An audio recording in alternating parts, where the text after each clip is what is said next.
Assalamualaikum. Salam sejahtera. Wai! Apa hal korang? Selamat kembali dalam channel YouTube Rais Hamid Arish TV. Masih lagi bersama dengan YouTuber kegemaran rakyat Malaysia, Indonesia, Brunei, Singapura, Patani dan juga Filipina, Rais Hamid. Apa hal korang? Check it out now. Ya bedu, let's go. Come on yo. Bismillahirrahmanirrahim. Allahumma salli ala Muhammad wa ala ali Muhammad. Allahu Akbar. Tekan butang subscribe. Aduh, aku rasa baru je lagi. Akhir tahun lepas, aku buat review untuk model ni. Tiba-tiba dia keluar pula version Pro. Kau dah macam iPhone. Ada Pro, Pro Max, Pro Karim semua ni. Tapi brand ni memang mantap lah. Semua orang pun tahulah. Butik pun dah banyak dekat Malaysia. Dia dah ada running division, running club dia sendiri. Tapi kan, yang dikeluarkan Pro version ni kan, wish, kalau kau tengok ni, memang lain daripada diorang punya DNA sebelum ni. Kejap lagi aku tunjuk, mesti korang akan terpegun, terpesona. Yang terbaru daripada X-Tab, inilah dia. Wih, berbelit lidah aku. X-Tab 2000 km 5.0 Pro. Aku tak dapat apa-apa official dia punya spec sheet daripada X-Tab sendiri. Sebab first aku dapat kasut ni direct daripada China. Kasut ni pun tak launch lagi. Bila aku tanya, dia cakap coming soon. Tapi apa yang spek yang aku bakal bagi dekat korang ni, ini adalah anggaran aku sendiri berdasarkan aku ukur pakai pembaris, penimbang apa semualah. Kita pergi dekat dia punya spek. Berat lebih kurang 230 gram. Untuk saiz yang aku pakai ni 27.5 cm.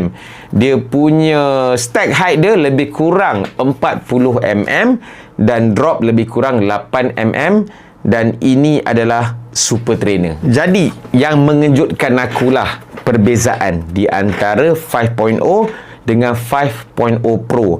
Kalau 5.0 dia ada TPU plate, tapi yang ni tak ada apa-apa plate langsung. Sebab diorang cakap kau akan dapat feel kasut ni lagi bagus daripada 5.0 without dia punya apa-apa plate lah. Sebab dia cakap dia dah improve dia punya midsole ni gila-gila punya. Dekat sini dia pakai midsole ACE dan Piba foam. Sangat-sangatlah ringan, sangat-sangat dah springy dan kau boleh lari apa jua. Cara training yang kau nak buat, speed boleh, santai boleh, leha boleh. Ditambah pula dia dah wide kan.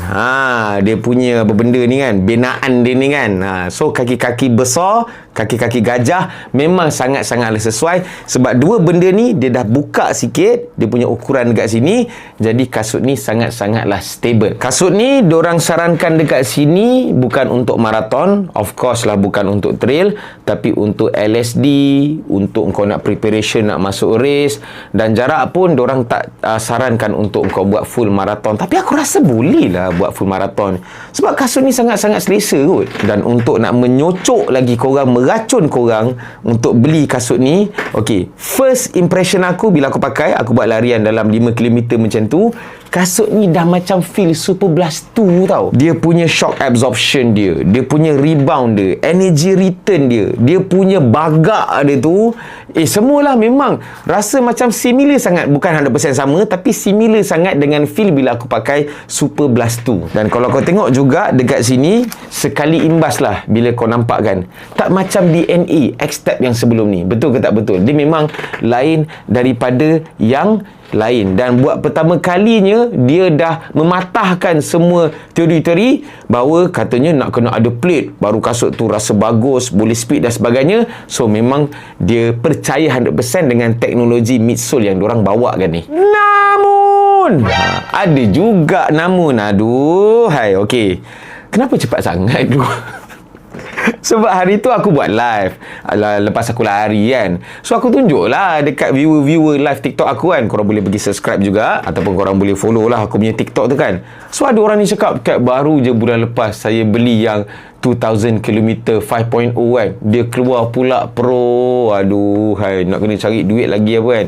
Tapi saranan aku kan, kalau korang baru beli 5.0, stay dulu, pakai dulu kan, bagi rosak. Tapi masalahnya kalau X-Tab punya series ni yang 2000 km ni memang dicipta untuk durability, ketahanan. Jadi memang payahlah dia nak habis kasut tu, dia payah nak haus lah. Tak apalah, kalau ada duit bolehlah try beli dulu. So far harga yang dia tawarkan dekat sini, setakat mana yang aku masa diorang nak hantar dekat aku tu lah, lebih kurang dalam 500 lebih, agak mahal daripada X-Tab yang biasa. Tapi X-Tab ni biasanya dia akan buat promo kau-kau lah, mana tahu boleh dapat harga 300 lepas promo. Tapi retail price yang dia tulis dekat sini adalah RM535. Tapi itulah, tengoklah nanti. Shout out X-Tab Global sebab seat kasut ni dekat aku. Yes, aku dan Abang Arumi yang kalau tak silap aku dapat kasut ni awal sebelum dirilis masa aku shoot video ni. Memang rare lah. Ini memang satu lagi warna yang sangat-sangat rare lah kalau daripada X-Tab, dan aku suka. Ni kalau night run ni sedap ni. Kalau korang suka dengan video ni bolehlah share. Kalau ada sebarang komen boleh komen dekat bawah. Jangan lupa untuk tekan butang like, butang subscribe, butang loceng untuk notification video-video daripada channel YouTube Rai Summit selepas ini. InsyaAllah banyak video review kasut kan. Sebab isu ATM pun yang dah ada tindakan, yang rasuah-rasuah masih dalam siasatan, lantak dorang lah, tak ada kena-mengena dengan aku. Semoga semuanya dimurahkan rezeki, dipermudah urusan. Jumpa lagi dalam next video. Assalamualaikum, bye bye. See ya. Beli, serius, beli.